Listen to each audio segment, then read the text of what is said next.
அகிலம் நியூஸ் நேயர்களுக்கு வணக்கம். இன்றைய மதிய நேர பிரதான செய்திகள். முதலில் தலைப்புச் செய்திகள். அடுத்த 72 மணித்தியாலங்கள் குறித்து மிக அவதானம், விடுக்கப்பட்டுள்ள எச்சரிக்கை. கொழும்பு வீதியில் விபத்து, 23 வயது இளைஞர் கிண்ணியா கடல் கொந்தளிப்பு. நடுவானை திருப்பி அழைக்கப்பட்ட ஸ்ரீலங்கன் ஏர்லைன்ஸ் பெரும் அசம்பாவிதத்தை தடுத்த விமானி. ரயில் விபத்துகளால் 1805 பேர் உயிரிழப்பு. இன்று மூடப்படவுள்ள பாடசாலைகள் வெளியான அறிவிப்பு. அம்புலுவாவ மண் சரிவை ஆராய நிபுணர் குழு. டக்ளஸ் தேவானந்தாவுக்கு நீதிமன்றம் வழங்கிய உத்தரவு. புதிய பாடத்திட்டம் தொடர்பில் கல்வி அமைச்சரின் தீர்மானம். இலங்கையில் 3 வயது சிறுவனுக்கு நேர்ந்த அசம்பாவிதம்.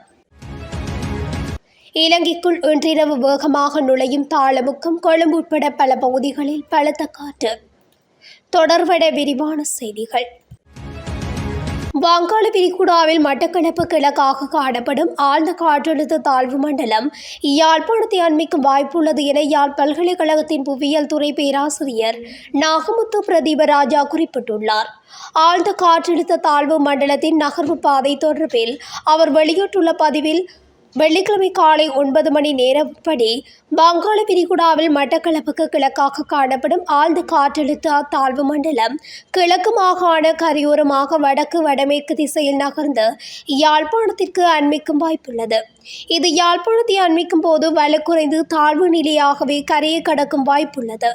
ஆகவே மலைய மக்கள் அச்சப்பட தேவையில்லை.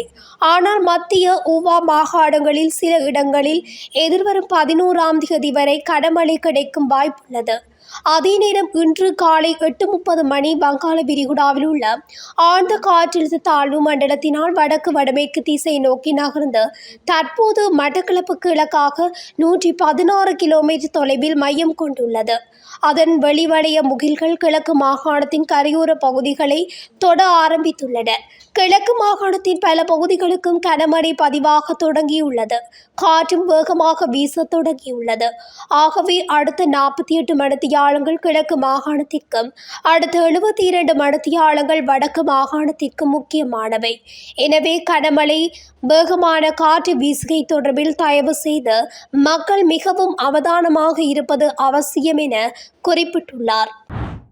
ஹொரணை கொழும்பு வீதியின் பொகுண்டுவிட்ட வெளிகள பகுதியில் இடம்பெற்ற விபத்தில் இளைஞர் ஒருவர் உயிரிழந்துள்ளார். இன்று அதிவேகமாக பயணித்த மோட்டார் சைக்கிள் வீடொன்றின் முற்றத்தில் நிறுத்தி வைக்கப்பட்டிருந்த பேருந்துடன் மோதி விபத்துக்குள்ளாகியுள்ளதாக ஹொரணை போலீசார் தெரிவித்தனர். இதன்போது விபத்தில் படுகாயமடைந்த நபர் ஹொரணை மாவட்ட வைத்தியசாலையில் அனுமதிக்கப்பட்ட நிலையில் உயிரிழந்துள்ளார். மில்லனிய பரகஸ்தோட்டை பெல்போல பகுதியைச் சேர்ந்த 23 வயதுடைய மக்கோனகே அகில விஷான் பெர்னாண்டோ என்பவரே உயிரிழந்துள்ளதாக அடையாளம் காணப்பட்டுள்ளார். இந்த விபத்தில் மோட்டார் சைக்கிள் பலத்த சேதமடைந்துள்ளதுடன் அதிக வேகம் காரணமாக மோட்டார் சைக்கிளின் கட்டுப்பாட்டை இழந்ததால் இந்த விபத்து நிகழ்ந்திருக்கலாம் என போலீசார் சந்தேகிக்கின்றனர். திருகோணமலை மாவட்டத்தின் கடலோர பகுதிகளில் கடந்த 3 நாட்களாக கடல் மிகவும் கொந்தளிப்பாக காணப்படுகின்றது. கிண்டியாவில் தற்போது நிலவி வரும் கடும் கடல் கொந்தளிப்பு காரணமாக கடற்தொழிலாளர்களின் இயல்பு வாழ்க்கை முற்றாக பாதிக்கப்பட்டுள்ளது.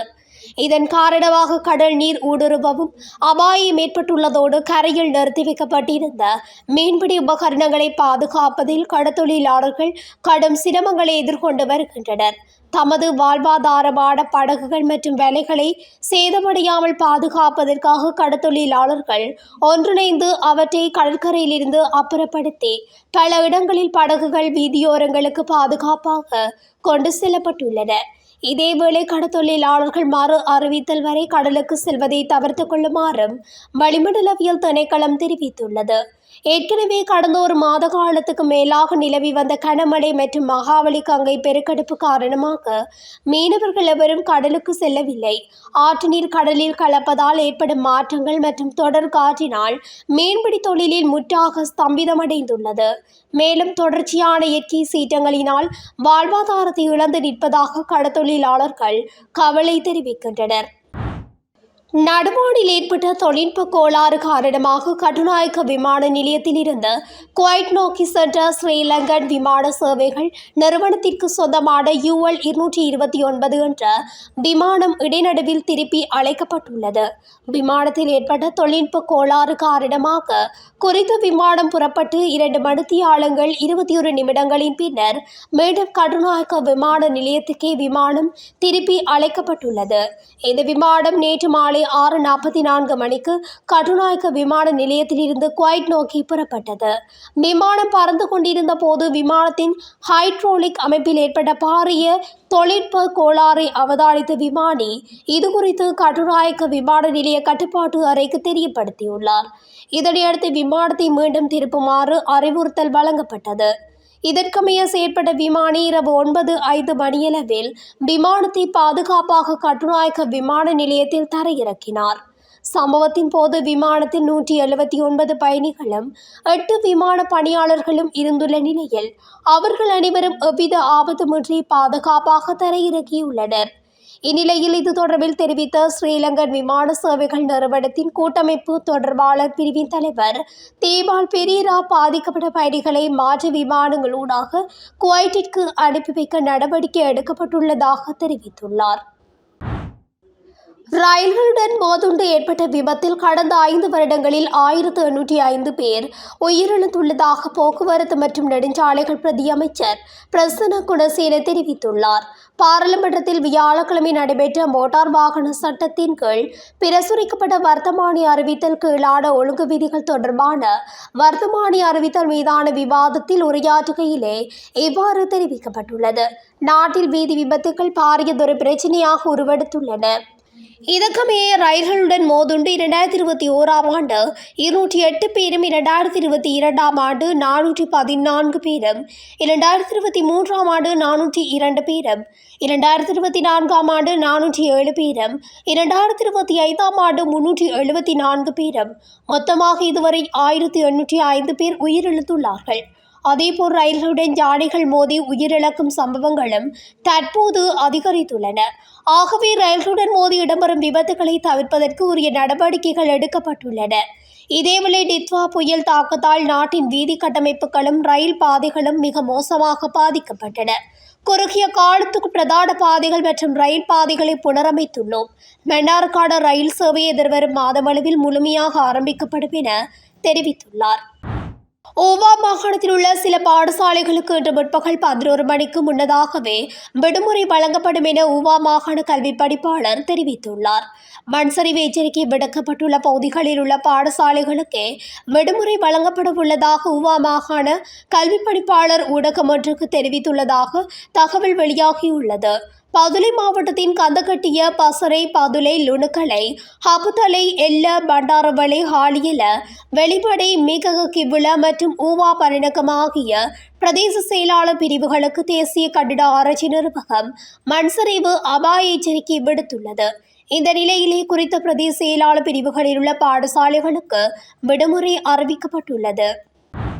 நாட்டில் மீண்டும் அழுத்த நிலைமை ஏற்பட்டுள்ளதால் அபுலுவாவ பகுதியில் மீண்டும் மண்சரிவு ஏற்பட்டு பாரிய அனர்த்தங்கள் ஏற்படும் சாத்தியங்கள் காணப்படுவதால் சுற்றாடல் அமைச்சர் தலைமையில் நிபுணர் குழு ஒன்றை நியமிக்க தீர்மானிக்கப்பட்டுள்ளது. ஊடகவியலாளர் தரிந்து ஜேவர்தன உட்பட சுற்றாடல் அமைச்சருடன் சமீபத்தில் நடந்த கலந்துரையாடலின் போது இந்த முடிவு எடுக்கப்பட்டுள்ளது. ஊடகவியலாளர் தரிந்து ஜேவர்தன அமுலுவாவையில் ஏற்பட்டுள்ள அபாயத்தன்மை மற்றும் மண்சரிவு நிலம் தாளுரங்கள் வெடிப்பு தொடர்பில் ஆராய்ந்து அறிக்கை வெளியிட்டு தொடர்ந்து போராடி வருபவர்.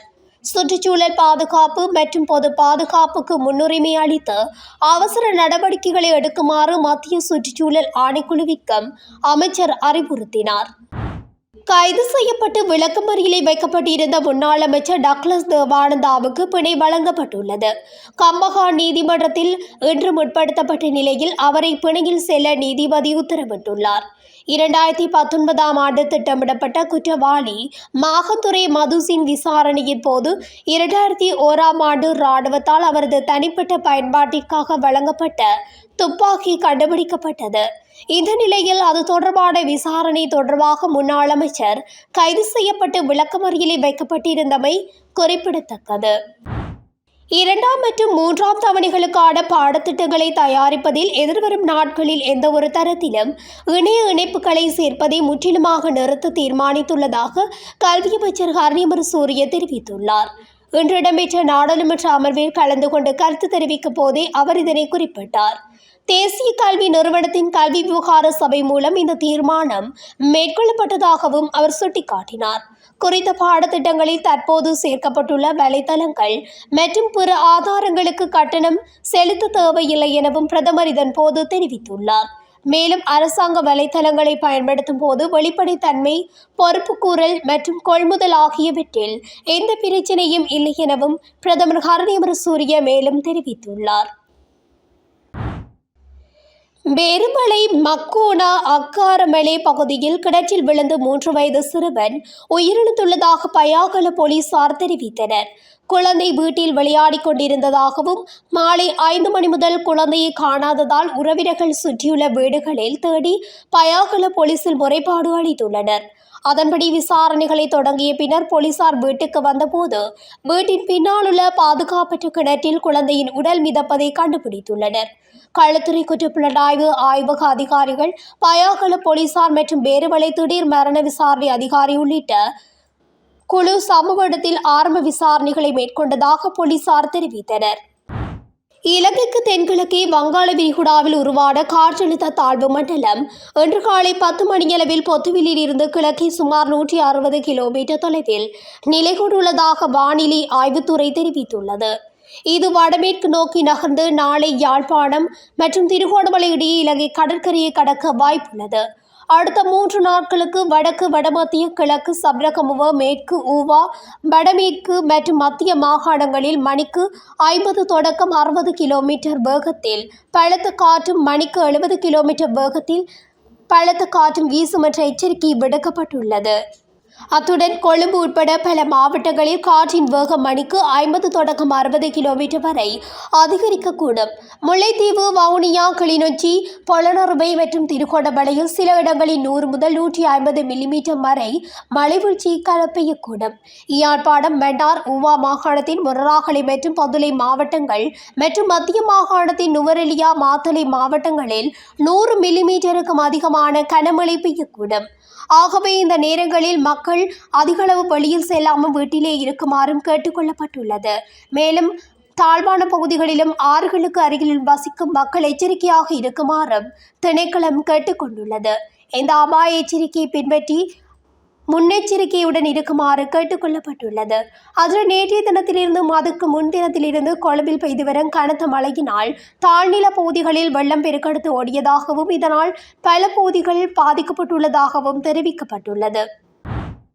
இத்துடன் அகிலம் நியூஸின் இன்றைய மதிய நேர பிரதான செய்திகள் நிறைவடைகின்றன. தொடர்ச்சியாக செய்திகளை அறிந்து கொள்ள அகிலம் நியூஸ் ஊடகத்துடன் இணைந்திருங்கள். நன்றி, வணக்கம். அகிலம், மாற்றத்திற்கான மக்கள் குரல். இந்த வீடியோ பிடிச்சிருந்தா லைக் பண்ணுங்க, கமெண்ட் பண்ணுங்க, ஷேர் பண்ணுங்க. மறக்காம கீழே இருக்க பெல் ஐகானை கிளிக் பண்ணுங்க.